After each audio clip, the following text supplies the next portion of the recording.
Muy buenas a todos y bienvenidos a Error de Record, soy Sergi Castañer y hoy, aprovechando que ya hemos superado en suscriptores al número de la bestia, os traigo la review de The Omen. Aquí la conocimos en España como La Profecía, una película de terror de los 70 dirigida por el gran Richard Donner, director de grandes películas como Superman o Los Goonies, y protagonizada por Gregory Peck, Lee Remick y Harvey Stevens. Cuando Kitty Thorne da a luz a un bebé muerto, su esposo, Robert, le oculta la verdad y le sustituye a su hijo por un niño huérfano, ignorando su origen satánico.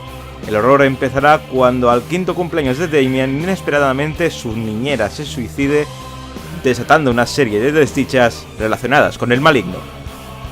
Es una de las grandes películas de terror de todos los tiempos y ahora revisitarla tiene un rollo muy de los 70 que la verdad queda en un ambiente muy especial. La película es muy oscura, a más no poder, con un niño que te darán escalofríos nada más verlo. La película fue todo un éxito, se hicieron 3 secuelas más un remake. Y respecto a las secuelas, bueno, las dos primeras partes la verdad estaban bastante aceptables y podríamos considerarla una buena saga. Pero una cuarta entrega se fue al traste y la verdad dejó a la saga emborronadísima, porque la verdad es que la cuarta tenía bastante delito. Por su parte también acabaron haciendo un remake en 2006, aprovechando la fecha del 666, que la verdad está bastante aceptable, pero que ni de coña iguala a este clásico del terror, aunque sí usa parte de la banda sonora escrita magistralmente por el gran Jerry Goldsmith, del que estáis escuchando una cover metalera. Eso sí, es una película que está maldita. Para saber el por qué tendréis que pasar por el blog. Abajo tenéis un link en la descripción.